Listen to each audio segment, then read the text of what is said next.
The story of Patagonia began like an adventure in the world, led by a fearless young man, Ivan Chouinard, who in 1950 climbed the sun-dressed cliff of California with an overwhelming passion of mountaineering. But Ivan wasn't just any climber, he was an explorer, a craftsman, and above all, a visionary. With his climbing partner, he fought the hate, not just for the thrill, but to connect with nature in the rawest and the most unfeigned form. However, one problem troubled him. The available equipment did not meet his expectations. It lacks durability, precision, and above all, it held the rock face he respects so much. Driven by a craftsman instinct, he started forging his own gear in a makeshift workshop.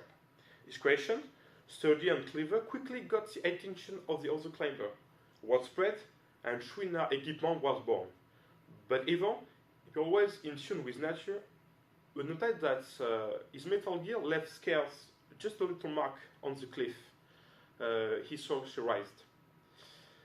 It was at that moment that his mind turned to a question that will change his life and that of his business. How could he reconcile passion, performance, and environmental respect? In 1973, a new chapter began. With the same drive that he pushed him to climb mountains, he found Patagonia, a brand like no other one. Born out of a promise to protect the nature with enabling adventurers to explore it. His clothing wasn't just meant to be functional, it was meant to be durable and eco-friendly, because for him, preserving the environment was more than just an idea. It was a life mission. He wanted to prove that a business could thrive with respecting the planet. Patagonia became much more than just a brand.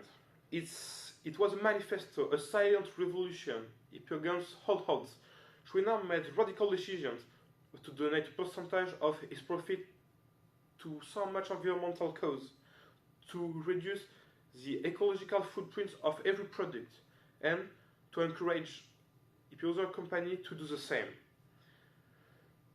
What started in a model workshop became a global movement, proving that a company could be both profitable and responsible. Today, Patagonia is far more than another company. It is a story, a source of inspiration for all who believe that they can change the world. A nascent toward, a peak much higher than any mountain, that's of sustainability and respect for the planet. And the story, which began with a simple hammer and a dream, continue to evolve, proving that with the visions, anything is possible. We live in an era where environment and business are no longer separate. For a sustainable future, companies must take the lead in redefining their role in society. Today, I want to share a remarkable story about Patagonia that transcends traditional business practices. Patagonia is not just about making clothes.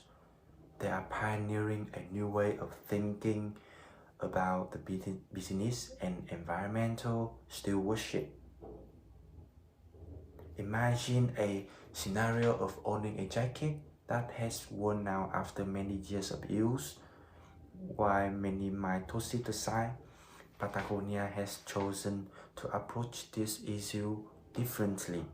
They launched the One Wear program, which encourages customers to repair and reuse their old clothes.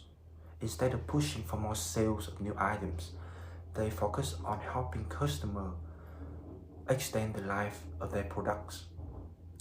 One inspiring situation that has associated with this initiative is Fran Beroga, a fly fishing guide in Chile. When she first started fishing, she didn't own a pair of waders, so that she borrowed from her friend.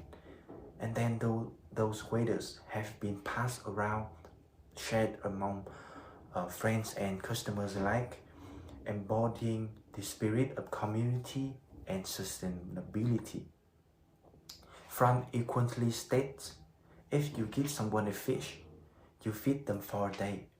But if you teach them how to build a connection to the rivers, you feed the commitment to our home planet for a lifetime.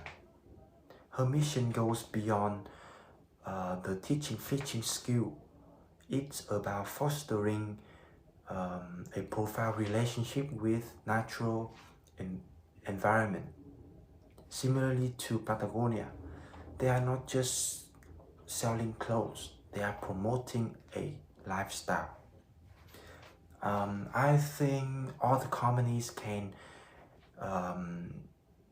enhance their sustainability strategies by expanding their focus on environmentally friendly initiative, recycling old clothes into new products, and using sustainable material like hemp and biodegradable fabrics will help them reduce their waste and reliance on non-renewable resources.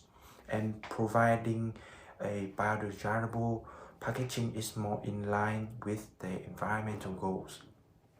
I think this action is not just reducing the environmental impact of manufacturing, but also increase their odds in achieving the sustainable development goals.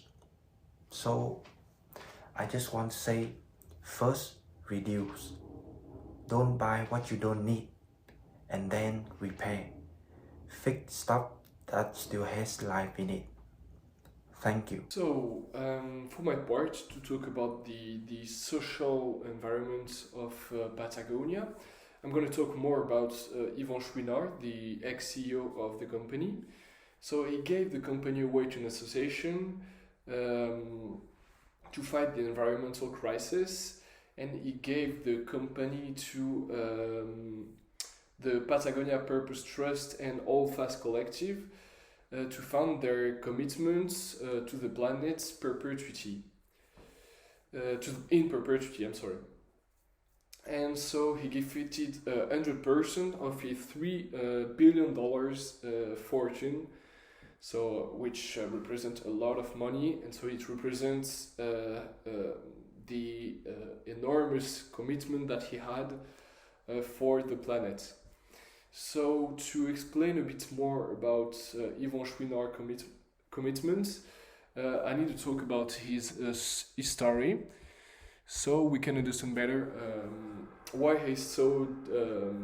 why he wants so much to be socially responsible. So firstly, he was an avid rock climber. He was particularly unhappy about his current pitons on the markets. So he decided to buy a forge from a junkyard in 1957 and learn how to make it by himself. So the same year, Chouinard realized that he had a problem.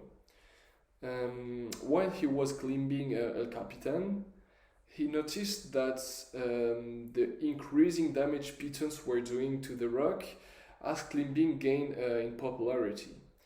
So, disgusted by this, he started to search an alternative to pitons, even if this represented 70% of his business, and so this was what was keeping him afloat. So, in this case, the innovation was newly designed aluminium shocks that left the rock unaltered or clean, if you want. So this crude version of shocks had been around for years, but were less known than the pitons and less trusted as well. So to build this trust in his new shocks, Chouinard decided to climb again the El Capitan, and in fact by doing it successfully, in 1972 the shocks business was booming, and pitons sales had become just marginal. So thanks to this, he redefined completely the modern climbing and the market himself. So he never considered himself as a businessman, but more as a love climber. This shows how the company could do to be socially responsible. So he showed to everyone that even if he did everything, even sometimes against the business himself, to pursue his commitment to the planet, he showed to everyone that he stayed profitable with a 3 billion fortune at the end by always focusing on his commitment to planets. And so I guess the other company could do the same and should do the same in the future by following the example of Yvon Chouinard.